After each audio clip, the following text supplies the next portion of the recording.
All right, thanks for staying tuned. If you're watching ADBN TV, this is Niger Delta Today. The topic of the day, of course, is a big one.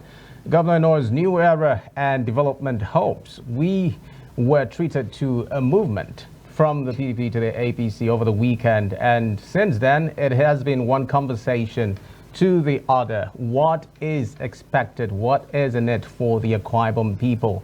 And as the governor said, he knows where there are loopholes, where there are bumps on the way, and he is going to be guiding the Akwa Ibom people to the kind of future that they are hoping for. To help speak on some of these issues and some of the points that were, of course, topical over the weekend, we have the Senior Special Assistant to the Akwa Ibom State Governor on Brand Management and Marketing. Mr. Raphael Edem joins us live. You're welcome on the program, sir. Thank you for joining us. Thank you very much, Sylvia. Yes. Welcome to the program. Good afternoon. We're looking at the progressive movement, and the question generally on the lips of the Akwa Ibom people is, what does this translate for the common man on the streets? Okay, I think, yes, that's a very important point. His Excellency, I'm sure, has been able to effectively contextualize this. In all of the conversations, in all of the speeches he has made, right from the day he moved, and then, of course, to the reception on Saturday, he has indicated that this is a movement that is being made primarily for enlightened state interest. And for enlightened state interest, you would know that, of course, he takes into consideration the common man. Already his disposition towards the people in the lower rung of society is so well known. He's a governor who loves to take development from the bottom up. He's somebody who, as much as possible, tries to see how we can help. Wherever possible, as they usually say, the son of a nobody to become somebody without knowing anybody. So he's someone who is very close to the grassroots. So it's a political move, but it hasn't changed who he is significantly. It hasn't changed their rights agenda. If anything, we are hoping, and of course His Excellency really does believe, and we agree with him, that this is definitely going to burnish the rights agenda more. We're now going to be able to have a wider vista of participation in the socio-political and economic processes in the country. And this will definitely have some very positive implications for the people at the grassroots as far as the dividends of democracy is concerned. Because what exactly is the primary role of government? The welfare and the security of the people. And so this particular move is, we're hoping that it will lead to, like His Excellency said in his speech, it will lead to much more federal presence, much more federal attention. We're hoping that it will lead to much more life-touching projects. We're hoping that it will lead to moves that we'll see how we can help solve some of the challenges that we have as a people. Which, of course, as a state, we're not particular, it's not peculiar to us, but in Akwa Ibom State, we're making quite some progress. And in the days to come, everyone is positive that this is a move that we'll be able to look back on, and we're happy that His Excellency led us in the right direction. All right, Mr. Edem. Well, another question that bogs the mind is, you're Senior Special Assistant to the Governor on Brand Management and Marketing. Yes, sir. I'm sure you must have had time to reflect on what this movement would spell for the brand Akwa Ibom. And also maybe had some opportunities to advise the governor in some ways as regards this move. Were there any points where there were hesitations as regards this movement, trying to weigh the pros and cons to see if this was truly a move that will be in the best interest of the Akwa Ibom people? Well, I haven't had the privilege of sitting where that consideration was made, but I know that for every decision one wants to take, not just political, one has to weigh the pros and cons. And I know His Excellency didn't just wake up and make this decision. He didn't just make this move. He has spoken about it several times. There were a number of things that were taken into consideration. So expectedly, you would know that this is something that was well thought through. Yes, there was definitely going to be some people who would think that is this move a very good move, but that's the reason why there is leadership, and that's the reason why the people should learn to trust the leadership. The leader sometimes sees ahead of the people that he's leading, and we just need to be able to follow, hoping that he knows what he's doing. Like, of course, we hope in the right direction, and His Excellency is making a move in the interest of the state. So yes, there definitely will be some considerations, but like I just said earlier, this is a move from one political platform to the other. It's not a move from the values that His Excellency and the administration holds there. It's not a move from the things that the people of Akwa Ibom State are expecting from government. It doesn't change significantly who His Excellency the Governor is. He's been very well heralded as the most compassionate, if not one of the most compassionate leaders in the country. And this is something he brings to fore every single day. I am not sure that a change in political platform is going to essentially change that part of him. And as long as he keeps on responding to the needs of the people, as long as he keeps on providing the kind of leadership that we see, which we hope that now that we're going to be able to have a whole lot more support from the federal government, that whatever His Excellency is able to do, we are going to get support also to enable him do more, to enable the Arise agenda to touch many more people. So some thoughts went into it, quite some thinking went into it, of course. It wasn't a move that was just made, and like I said, it will not significantly hamper our chances of development. If anything, we're hopeful that this is definitely going to help our development trajectory and move it a bit further.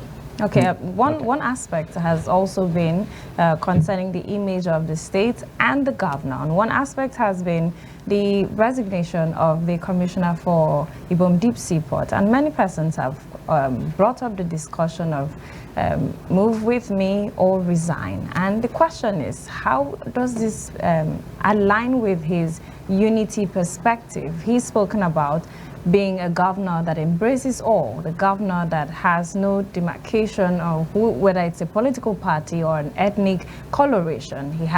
He's mentioned that a number of times, and that has come up especially with the resignation of the commissioner for Ibom Deep Seaport. Well, I believe that ship had long sailed. You know, we've moved past that conversation, in my opinion. The commissioner for Ibom Deep Seaport, like you spoke about, had his personal reasons. He made it, he's entitled to his opinion, and I'm not too sure that there's so much that anyone can talk about that. He made his choice. And then His Excellency also has made a choice also which he believes is in the best interest of the state. And it's a conversation that we've had that conversation in the past. That ship has sailed. What we're looking forward now is, what does this bring to the people of Akwa Ibom State? How do we benefit from this particular move? How do we see the dividends of democracy and the Arise agenda spread a whole lot more?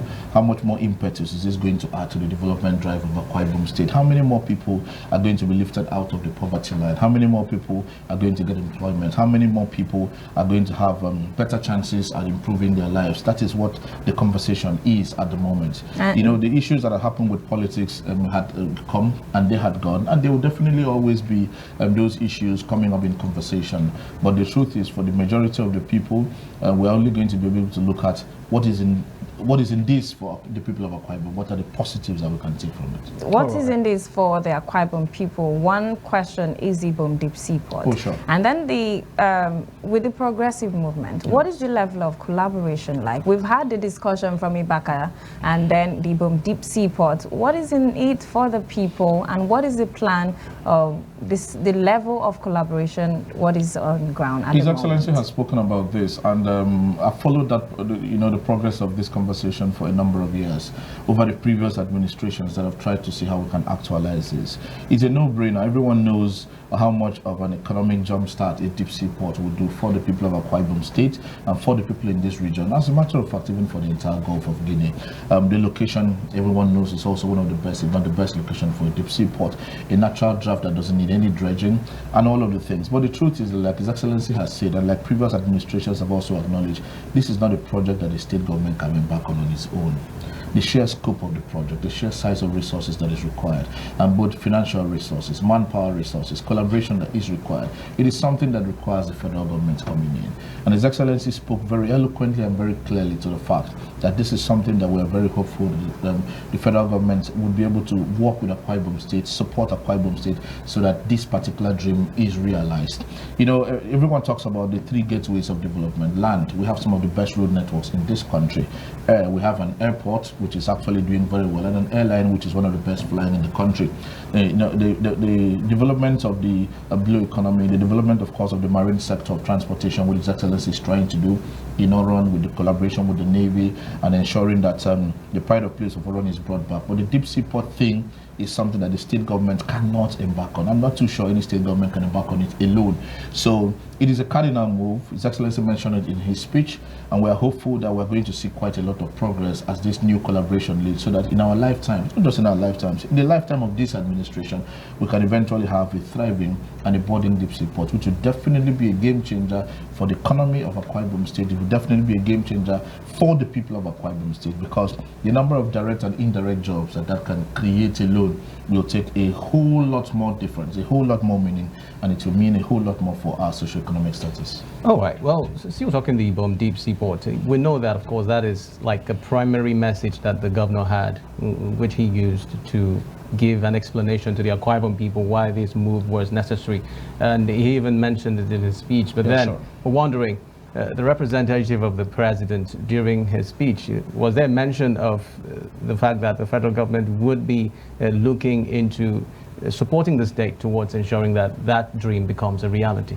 Well, I'm not too sure that was mentioned, but doesn't mean that it is not something that was taken a note of.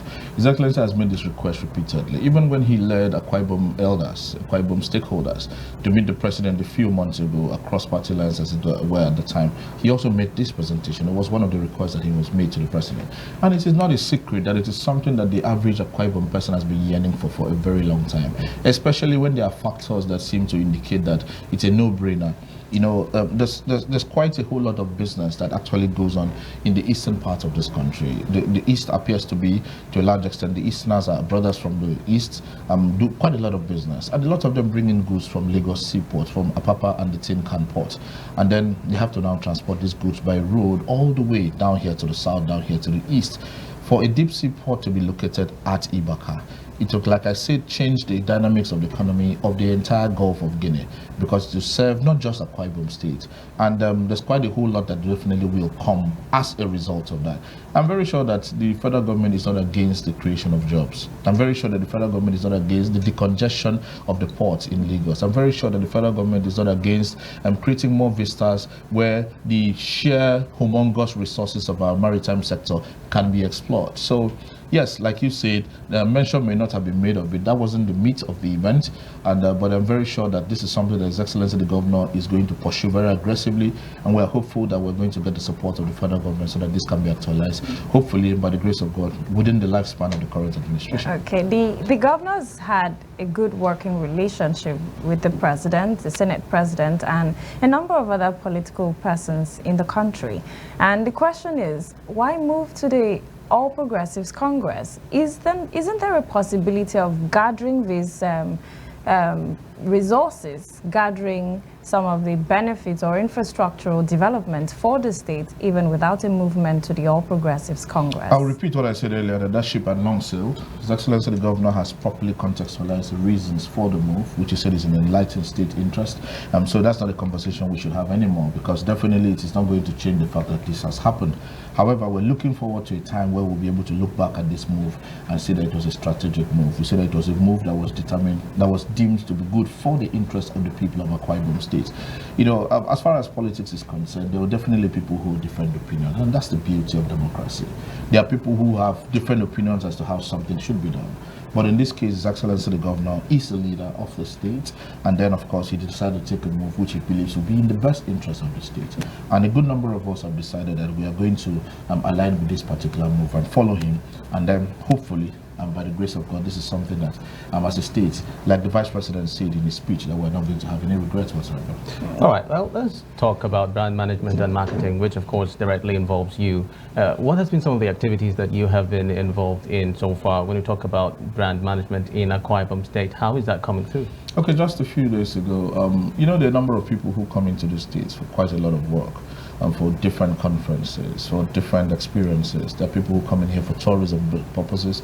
There are people who come here for conference purposes. Over the weekend, the National Institute of Marketing of Nigeria ended their annual marketing conference, and the AGM was the first time it was taking place here in Akwa Ibom State. Not too long ago, the NIPR were here. There are several other ones. So we work, like I said earlier, the last time I came here, we work as part of a team with other collaborators in the government to see how we can push the Akwa Ibom message forward, especially for the people who come here. There are presentations that are made, there are engagements that are made, so that the Akwa Ibom story is told. And of course, there's also the use of media resources to tell the positive story, what is good and great about Akwa Ibom State. Of course, the Rights Agenda of His Excellency the Governor has received quite a lot of reviews, positive reviews across the country, the achievements that have been made in just 2 years of the administration, a good number of them in different sectors that are quite unprecedented. So as part of that team, we see how we can tell that story. And of course, also, we start a series of initiatives on our own. I spoke about the RISE models the other time we came here, to see how we can create some kind of an inspirational story for the younger people to look up to. We want people to know Akwa Ibom for what it is, an excellent place to live, an excellent place to work, an excellent place to do business. We want people to see in Akwa Ibom State the tourism potentials, the business potentials. We want people to see in Akwa Ibom State the sheer human resources that we've got here, the quality of human resource that we have, and what value they can add to the different organizations that come. And this is evident, of course, in the number of collaborations that people are looking to in Akwa Ibom, business collaborations, sometimes even political collaborations. This is a safe place, one of the safest in the country, even by the admission of the security agencies. And so it is a big selling point for us. Like I always say, we now are looking at other stakeholders, the media, like you are doing now, and people, our friends who are on social media. Very importantly, content creators, because the truth is, there's quite a whole lot that people make from the impressions that they get on the social media, which is why every time we have an opportunity, we tell people who are creating content, you can create good content without denigrating your state. You can create good content without giving people the impression that you do not come from a place where you had a very proper upbringing, and without talking down on your state. Every organization, every society, every country, every city has a chapter in their lives, a chapter in their history that they don't want to be read aloud. But there are sometimes where you hear people make it look as if, oh, this particular thing is something that defines us. No. The generality of the Akwa Ibom person is someone who is trustworthy, someone that you can depend on, someone who is hardworking. And then Akwa Ibom as a place is a place that is very accommodating. And this is very evident. If you speak to the people who have come here to do business, to live, to even work, they would agree with you. That is the message that we carry in the department. That is the message that we sell using the resources. That is the message, of course, in the collaborations that we have. Because we get quite a number of people. The other time, there were people who came all the way from NASA, the United States of America. They wanted to come look at some things here in Akwa Ibom State. They did some collaboration with some schools. And as a department, we're happy to take them around and, of course, give them opportunity for them to form their own impressions, first-hand impression of Akwa Ibom State. So there's quite a whole lot that we're doing in this direction. And we're always looking forward to better collaboration with other people, with other stakeholders, with every particular citizen of Akwa Ibom, everyone who calls Akwa Ibom home. Because if you have 100 positive stories go out of this state, sometimes all you need is just one negative story, and it now renders all of the positive work, you understand, makes it look as if you didn't do so much of the work. So our clarion call to everyone usually is, be an ambassador of the Akwa Ibom story. Be somebody who is marketing the good and the great about Akwa Ibom State. In the way you do business, in your communication, in your posts on social media, in your engagement, even in the way you disagree with people. You know, sometimes you find, especially on social media, you know, the kind of conversations that people engage in, nothing that's edifying, even to themselves as individuals. This is something that we try to see how much we can discourage. And we'll keep doing the best that we can to tell the Akwa Ibom story, to market the brand Akwa Ibom, and of course to market the RISE agenda of His Excellency the Governor, Pastor Umo Eno. Well, in recent years, we've been having influx of activities, national, international, in Akwa Ibom State. Yes, sure. We just want to understand, what are you doing differently to attract these business moguls, stakeholders, and the nationals to Look, I just spoke about that. There's quite a lot that goes on, and there's quite a lot of engagement. You know, one thing I've noticed, most Akwa Ibomites are not as interested in the Akwa Ibom story as outsiders. A good number of us take it for granted that we know the state well. So there are a number of even developments, some development that is taking place in Akwa Ibom that somebody will watch on television in another state and appreciate, and someone here doesn't know.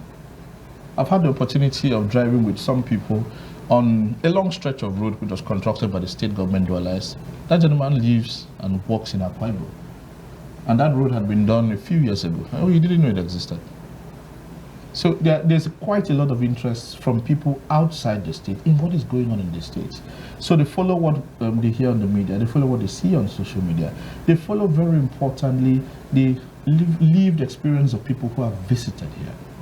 So, for instance, now you have the Nigerian Institute of Public Relations have the national conference here, and then, like the other time, the Pharmaceutical Society of Nigeria have, and then other people here, oh, they had an excellent time in Akwa Ibom. There was no crime, there was no negative incident.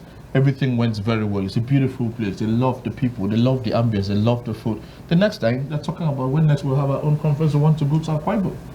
So we are doing our very best, but then people who come here and experience Akwa Ibom also turn out to be people who tell positive stories about the place. And there's a tendency for people to take that one even more than the advert. If you do an advertisement now, people think, okay, you're just doing your job.